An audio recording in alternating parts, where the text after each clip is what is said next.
Hai Sobat Kecepikong 1996. Apa kabar semuanya? Oke, balik lagi di video lainnya nih. Bayangin deh, kamu pernah nggak sih ngerasa lagi deket sama seseorang tapi vibe-nya tuh kayak... Ya gitu deh, setengah hati. Kadang dia manis banget sampai bikin senyum-senyum sendiri, tapi besoknya hilang kayak ditelan bumi. Udah gitu, suka ngasih harapan manis kayak drama Korea episode pertama. Tapi next-nya berubah dingin kayak kulkas 2 pintu. Nah, di situ biasanya muncul tuh pertanyaan yang nyesek tapi klasik. Sebenarnya dia niat nggak sih sama aku?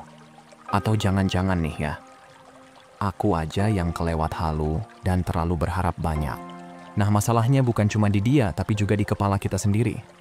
Kadang baru juga chat 2 minggu, udah keburu bikin film romantis versi kita sendiri di otak, lengkap sama soundtrack galau. Kita terlalu cepat jatuh, bukan ke orangnya, tapi ke versi dia yang udah kita karang sendiri. Padahal, belum tentu juga orangnya se-sweet itu. Kita jatuh cinta sama bayangan, bukan kenyataan. Dan pas kenyataan nggak sesuai ekspektasi, malah nyalahin diri sendiri. Padahal ya, kita cuma kurang waras pas lagi naksir, gitu aja. Yang lebih gawat nih ya, kadang reaksi lebay kita tuh sebenarnya bukan karena dia, tapi karena masa lalu yang belum kelar. Dia telat balas 2 jam aja, udah kebayang worst case scenario.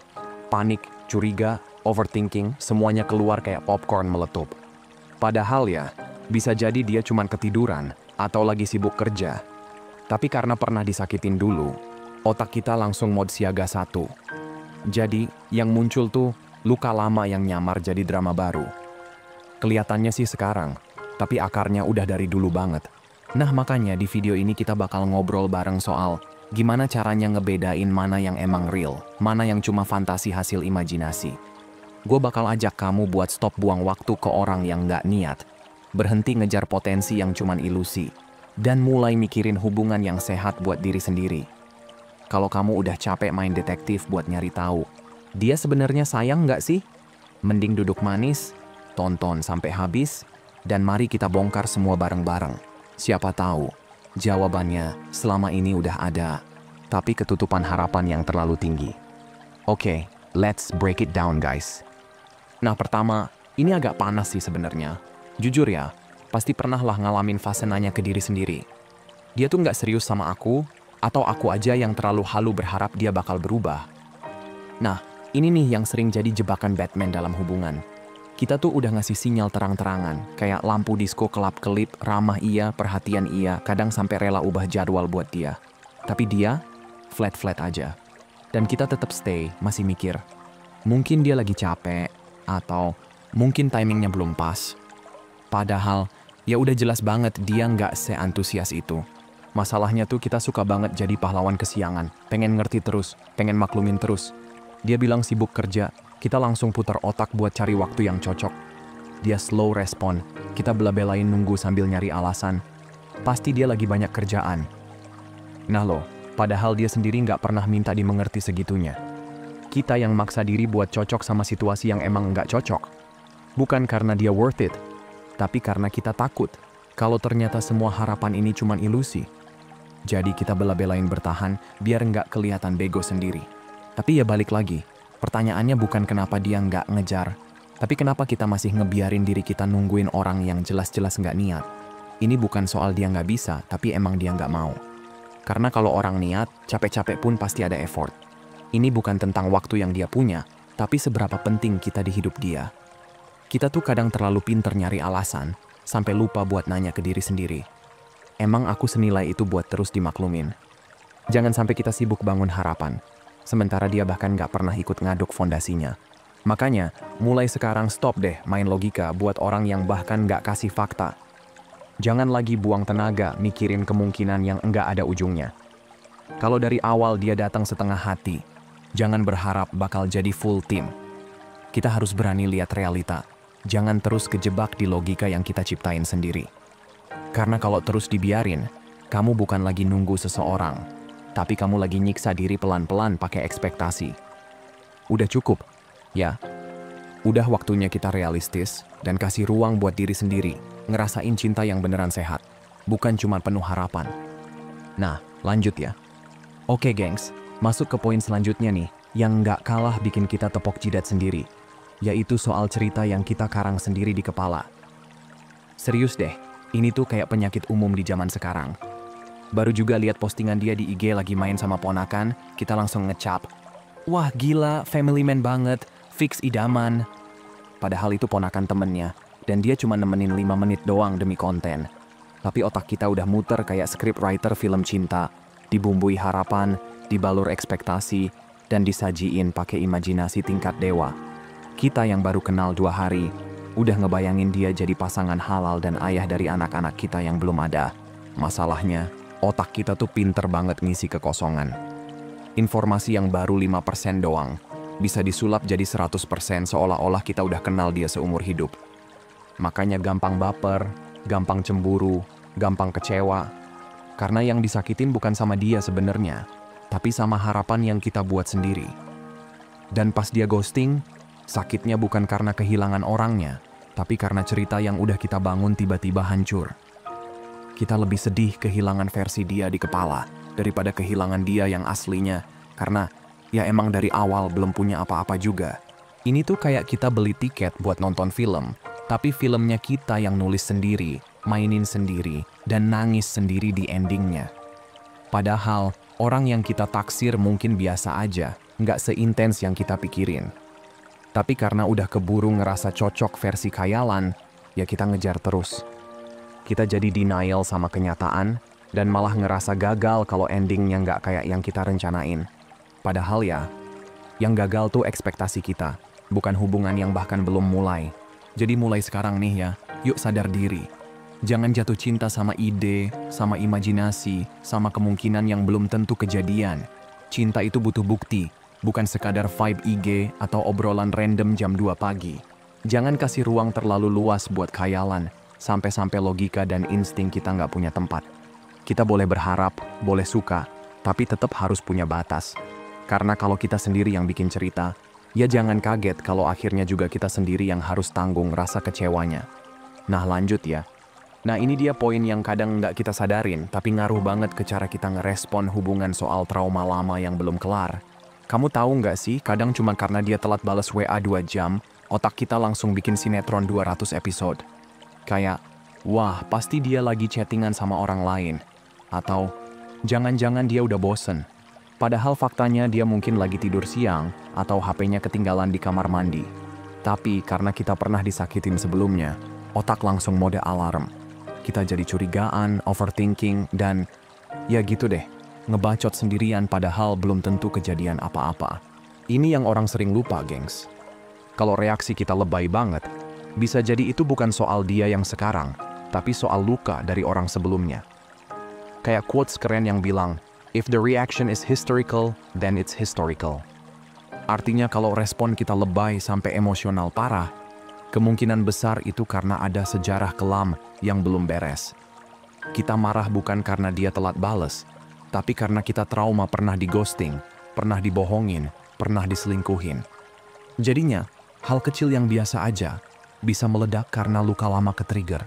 Sakitnya bukan dari dia, tapi dari memori kita sendiri. Dan parahnya lagi, kadang kita ngerasa valid buat marah, padahal kita nggak pernah cross-check dulu. Kita terlalu cepat ambil kesimpulan, padahal belum tentu yang kita pikirin itu benar. Di situ kita harus belajar ubah mindset, bukan langsung ngejudge, tapi coba pakai kacamata penasaran. Bukannya mikir, pasti dia selingkuh, tapi ganti dengan, apa iya sih dia kayak gitu? Atau aku aja nih kayaknya yang bawa-bawa luka lama. Karena jujur ya, nggak semua orang salah kayak mantan kamu yang dulu. Kalau kita terus hidup di masa lalu, ya susah ketemu orang baru yang bisa ngasih pengalaman baru. Kadang yang perlu kita sembuhin bukan hubungannya, tapi cara kita bereaksi. Nggak semua cowok ke cewek itu penipu. Nggak semua yang slow respon itu nyebelin. Dan nggak semua perasaan nggak enak itu valid. Kita harus belajar bedain antara insting sama luka yang ke-trigger. Beda banget loh, antara feeling yang datang dari intuisi sehat sama feeling yang datang dari trauma. Kalau nggak hati-hati, kita bisa nyabotase hubungan sehat cuman karena belum beres berdamai sama diri sendiri. Capek tahu, ngegas-ngegas tiap kali ada hal kecil kejadian. Makanya nih ya, sebelum kamu ngegas, sebelum kamu nuduh, coba tarik nafas dulu, kasih jeda. Tanya ke diri sendiri, ini aku beneran kesel sama dia, atau aku lagi takut disakitin lagi? Soalnya kalau kita udah mulai bisa bedain reaksi dari trauma, itu tanda kamu udah mulai dewasa secara emosional. Dan itu penting banget buat bangun hubungan yang stabil. Nggak usah buru-buru nyari siapa yang salah, kadang cukup tanya, lukanya masih ke bawah nggak? Karena hubungan sehat tuh bukan tentang siapa yang paling perhatian, tapi siapa yang paling jujur sama dirinya sendiri dulu. Nah, lanjut ya. Oke, kita masuk ke poin yang sering banget bikin orang kejebak dan gagal paham. Soal tahapan hubungan. Nih, gue kasih breakdown biar kita semua bisa bedain mana yang beneran hubungan, mana yang cuman halu berjamaah. Jadi sebenarnya tuh ada 4 tahapan penting yang kudu dilewatin. Pertama, admiration, alias tahap kagum-kaguman doang. Yang ini biasanya dimulai dari, ih dia lucu banget. Atau, wah dia kelihatannya dewasa ya. Tapi inget ya, ini baru fase cuci mata. Belum tentu hatinya seindah mukanya. Belum ada apa-apa di sini. Cuman respons awal doang yang bikin kita meleleh. Lanjut ke tahap kedua, connection atau chemistry. Nah ini nih yang sering bikin orang kejebak. Baru ngobrol 2 kali, udah ngerasa klik, nyambung, ketawa-tawa bareng, terus langsung GR kayak udah soulmate. Padahal, feeling nyambung itu kadang bisa juga cuman efek dopamin, karena kita excited aja. Ini tuh fase yang tricky, karena rasanya kayak lagi naik roller coaster, deg-degan, seru, tapi belum tentu aman buat jangka panjang. Sayangnya, banyak yang baper mentok di sini. Ngira udah fix jodoh, padahal baru matching vibes doang. Belum tentu cocok di medan perang. Nah, tahap ketiga nih baru seriusan, komitmen. Ini bukan sekadar chat tiap hari atau rajin kasih kabar, tapi udah ada obrolan jelas. Kita kemana nih? Udah mulai bikin kesepakatan bareng, siap susah seneng bareng, dan nggak lari pas ada masalah. Tapi, banyak juga yang udah masuk tahap ini, tapi sebenarnya cuma ikut arus. Cuma karena udah keburu nyaman, bukan karena benar-benar yakin. Padahal komitmen itu butuh keputusan, bukan kebiasaan. Kalau cuma ngandelin chemistry doang, lama-lama bisa luntur juga guys. Tahap terakhir nih yang paling sering dilewatin, compatibility. Ini soal cocok apa enggaknya cara hidup, value, prinsip, bahkan tujuan hidup. Banyak banget yang udah pacaran bertahun-tahun tapi baru nyadar, ternyata visi misinya beda arah. Yang satu pengen hidup nomaden, yang satu pengen stay di kota, yang satu santai soal agama, yang satu super taat. Di sini penting banget buat jujur, karena chemistry dan komitmen aja nggak cukup kalau nilai-nilainya tabrakan terus. Jangan maksa lanjut kalau ternyata kalian cuma cocok di awal doang, tapi bertabrakan pas ngomongin masa depan. Gampangnya gini deh, ketemu orang keren itu ibarat nemu tanah subur. Wah, lokasinya strategis, tanahnya rata, potensial banget. Tapi kalau cuma dilihat doang tanpa ada rencana bangun, ya tanah doang tetap nggak bisa dijadiin rumah. Baru deh jadi berharga kalau kalian sama-sama punya blueprint dan kerja bareng bangun kastil. Yang satu bawa semen, yang satu bawa bata, kerja sama bikin sesuatu yang kuat dan tahan badai. Tapi kalau dari awal cuma suka tanahnya karena kelihatan bagus, ya sorry bro, ujung-ujungnya cuma jadi ladang patah hati. Jadi pesan moralnya nih ya, jangan keburu cinta sama potensi. Kagum boleh, nyambung asik, tapi pastiin kamu dan dia punya niat buat beneran bangun bareng. Jangan berhenti di tahap klik doang, terus ngarep itu bakal cukup buat hubungan serius. Karena kalau nggak ada komitmen dan nilai hidup yang sejalan, hubungan kamu cuma kayak rumah setengah jadi berdiri sih, tapi goyang dikit langsung roboh. Ingat, cinta itu bukan tentang siapa yang bikin kamu deg-degan, tapi siapa yang mau bertahan pas cinta mulai diuji. Nah, lanjut ya. Oke guys, ini dia poin pamungkas yang sering banget kejadian tanpa kita sadarin. Dari yang tadinya kita cuma kagum, lama-lama jadi kebablasan karena fantasi. Dan yang bahaya, kita kadang lebih menghargai potensi daripada bukti nyata. Maksudnya gini, dia kelihatan sweet, perhatian, vibes-nya bikin melting, terus kita langsung mikir, wah, ini nih calon pasangan idaman. Tapi stop dulu. Itu semua baru potensi guys. Potensi itu baru wacana, belum tentu jadi kenyataan. Ibarat kamu lihat tanah kosong, terus udah ngebayangin rumah mewah, padahal pondasinya aja belum ada. Terlalu semangat sama bayangan, padahal kenyataan belum nunjukin apa-apa. Nah, seringnya tuh kita terlalu ngegas gara-gara imajinasi yang kita bikin sendiri. Misal nih, dia ngajak ngobrol deep talk sekali, terus kamu udah mikir dia emotionally mature, peduli, sayang. Tapi ya baru sekali cuy. Jangan langsung ngecap dia calon suami istri cuma karena obrolan 2 jam yang dalam. Kita jadi kesengsem bukan karena siapa dia sebenarnya, tapi karena versi ideal yang kita bentuk sendiri di otak. Dan itu tuh jebakan banget. Kita jadi buta sama hal-hal kecil yang mestinya jadi alarm.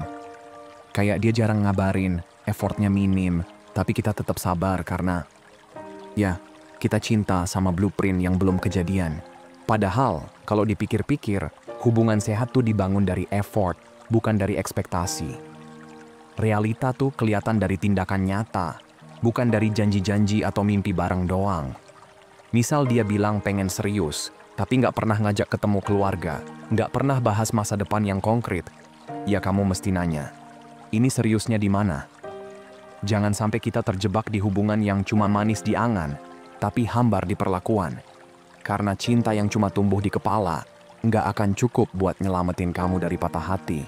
Gua ngerti kok, kadang kita terlalu pengen banget hubungan itu berhasil, sampai kita lebih fokus ke apa yang bisa terjadi, daripada apa yang lagi terjadi. Kita lebih excited sama ide bareng dia, daripada realita bareng dia, yang seringnya malah nyakitin. Tapi, hidup nggak bisa jalan dari andai-andai. Kalau kamu terus stay di zona fantasi, kamu bakal susah ngebedain mana rasa yang nyata dan mana yang kamu ciptain sendiri. Dan kalau kamu terlalu cinta sama kemungkinan, kamu jadi susah ninggalin kenyataan yang nggak sehat. Makanya penting banget buat kita belajar tarik rem. Coba lihat lagi. Dia beneran effort nggak? Atau kamu aja yang terus-terusan ngasih benefit of the doubt? Jangan sampai kamu jatuh cinta sama seseorang yang bahkan nggak pernah nunjukin kalau dia pengen diperjuangin. Jangan karena dia pernah bilang, aku suka kamu, kamu langsung mikir, itu cukup buat ngejaga hati kamu. Faktanya, ucapan doang nggak bakal cukup kalau nggak dibarengin sama tindakan. Cinta tuh kerja tim, bukan kamu doang yang sprint sendirian. Jadi mulai sekarang, turunin dikit ekspektasinya, naikin filternya. Fokus ke bukti nyata, ke effort yang kelihatan, ke cara dia hadir. Bukan cuma omongan manis yang cuma enak didengerin, tapi kosong isinya. Lihat siapa yang benar-benar stay, siapa yang benar-benar konsisten. Karena yang manis di awal belum tentu tahan di ujung. Dan yang punya potensi, belum tentu punya niat. Jangan buang waktu kamu buat seseorang yang cuma kamu kenal di khayalan, tapi nggak pernah benar-benar nunjukin versi nyatanya. Ingat ya, jangan keburu cinta sama blueprint kastil indah yang kamu bayangin, padahal bata pertamanya aja belum ada yang dipasang. Fantasi itu gampang dibuat, tapi realita cuma bisa dibangun kalau dua-duanya niat. Jadi, fokus ke yang nyata, gengs. Karena cinta itu nggak butuh mungkin nanti, tapi butuh sekarang gue lakuin. Dan itu yang bakal nentuin hubungan kamu beneran tumbuh, atau cuma numpang lewat. Oke, gengs, jadi simpelnya gini ya. Kalau kamu udah mulai ngerasa hubungan kamu kayak main tebak-tebakan, hati kamu capek, pikiran kamu penuh asumsi, dan kamu lebih sering mikir, kenapa dia gini ya, daripada ngerasa disayang, itu udah alarm keras banget buat stop. Bukan berarti kamu harus langsung cabut, tapi kamu mesti duduk bentar, tarik napas, terus lihat realitanya. Dia beneran hadir nggak? Dia beneran ngelakuin sesuatu buat kamu nggak? Jangan cuma karena kamu suka dia, kamu jadi rela ngurangin standar kamu, rela nerima setengah hati, padahal kamu pantas dapat cinta yang full version. Hubungan yang sehat itu bukan yang bikin kamu merangkai makna dari chat yang basi, tapi yang kasih kamu kejelasan tanpa kamu harus minta. Dan inget ya, cinta tuh bukan soal pinter nebak dia suka kamu atau enggak, tapi soal dia ngelakuin apa buat nunjukin itu. Jangan cuma dinilai dari sweet talk, tapi dari konsistensinya. Karena kalau seseorang beneran pengen sama kamu, dia nggak bakal bikin kamu ngerasa digantung. Dia nggak bakal kasih space buat kamu overthinking. Kamu bakal ngerasa tenang, aman, dan dihargai. Jadi mulai sekarang, buang jauh-jauh tuh skenario drama di kepala kamu, dan fokus ke kenyataan yang ada di depan mata. Hati-hati jatuh cinta sama potensi, karena potensi tanpa aksi tuh cuma bumbu basi yang bikin baper doang. Nah, kalau kamu ngerasa obrolan barusan ngebantu kamu lebih melek, lebih waras, dan gak gampang ke bawah halu dalam urusan cinta, jangan pelit-pelit ya. Klik like, share ke teman kamu yang sering jadi korban ghosting, padahal baru 3 hari kenalan, dan subscribe biar gak ketinggalan obrolan santai kita di video selanjutnya. Percaya deh, makin kamu stop ngejar, makin kelihatan siapa yang beneran niat. Tapi yang paling penting, kamu tetap jadi diri kamu yang utuh, nggak berubah demi siapapun. Karena cinta yang sehat itu bukan tentang siapa yang kamu dapetin, tapi gimana kamu tetap utuh walau lagi jatuh hati. Jangan capek sayang diri sendiri ya. Oke guys, itu aja buat hari ini. Sehat selalu ya, semoga harinya menyenangkan. Dan seperti biasa, hargai diri kamu di atas perasaan kamu. Abaikan apa yang kamu rasain, dan ingat apa yang kamu layak dapetin. Kalau mau hubunganmu jauh lebih baik dan sehat, hargai dan perlakukan dengan baik diri sendiri dulu. Makasih udah nonton ya, dan sampai jumpa di video berikutnya teman-teman.